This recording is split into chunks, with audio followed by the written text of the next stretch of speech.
See, here's something with empathy. Pain is good.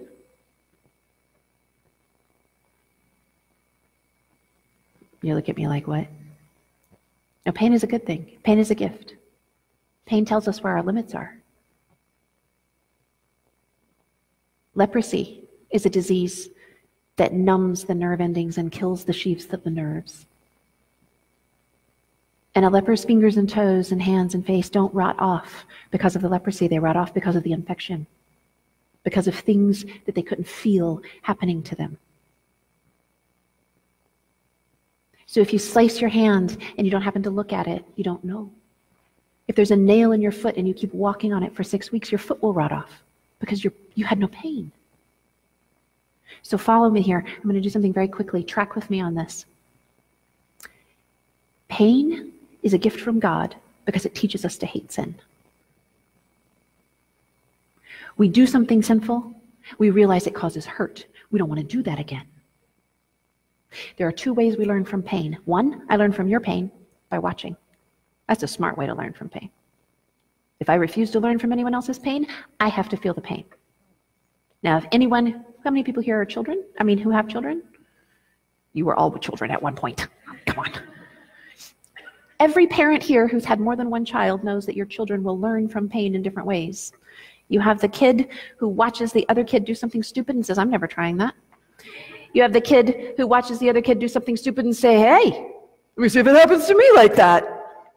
You have the kid where you can tell them, they never have to watch anybody do anything, and you just say, Mommy says that's going to hurt you, and they go, oh, okay, I'm not going to do that. And then you have the one, and it doesn't matter, there have been 10 kids in front of them, flip a wheelie over that, crawl down, fall down and crack themselves wide open, and they're like, I'm going to try, I think I can do it better. And then it happens to them. Every kid has a different relationship with how they learn from pain. So, but we learn from pain only 2 ways, your pain or mine. Now, in the world, in a gospel context, God hopes that we learn from the pain that we see in the world, and that makes us want to hate sin and avoid sin and choose to put our will on the side of right. But if we don't, guess what? We feel it ourselves. And that is not because God is a tyrant, that is because God loves us, because when we feel pain, we run to Him if our heart is right. Now, track with me just a little bit more, and I know we got a couple more questions, and then we'll take a little break. But hey, we're doing good. So, with pain, now think about it in a much broader context. Step back from just like your kid touching a hot stove. If I can't feel your pain, then I have no empathy. And I can do whatever I want to you. Because your tears, the hurt in your eyes, the choke in your voice, the fact that you just pulled away from me means nothing to me. If I have no empathy, if I can't feel your love either. And I become a black hole, sucking everything in, trying to fill that void of lack of empathy. Because if I can't feel your feelings, then not only can I not feel your pain, but I also cannot feel your love. This is why Paul tells us to rejoice with those who rejoice, to mourn with those who mourn, to experience God's comfort so that we can comfort others as we have been comforted. If we cannot experience comfort, if we have not let God comfort us, we cannot comfort anyone. If we have a mandate to empathy in the writings of the Apostle Paul. Rejoice with someone who rejoices. Why?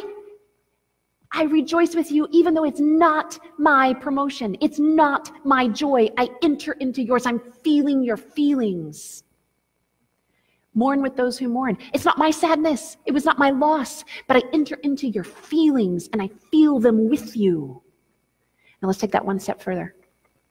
If you have seared your capacity for empathy, if you have chosen not to enter into the feelings of other people, and you cannot learn from their pain, you also have cut yourself off at the knees to feel the pain of the cross, and the gospel means nothing. When we deal with a lack of empathy, and we are dealing with a colossal lack of collective empathy in our society today, and there are a whole host of reasons for that would be an entire weekend seminar on something else. But when we are dealing with a lack of empathy, we are dealing with people who either become, in relationship to the gospel, legalist because they cannot feel God's gift, or hedonist because they cannot feel his pain. Do you get me? When we do not have empathy, the rise of narcissism and the plummet of empathy in the rates in our society are directly related to abuse, and they are directly related to misunderstanding, misinterpreting, and completely disconnecting from the gospel. God can do nothing for someone who cannot and will not feel his pain or his love. We become Pharaoh and King Saul. I believe truly that the one thing we should be teaching all of our children is empathy. And it can be cultivated. Some of us have a natural to it. I have one child who needs to cultivate empathy. I have another child for who it comes over in spades, and she needs to tamp some of that back down. And we are all wired differently, but we must all work on connecting with the feelings of others.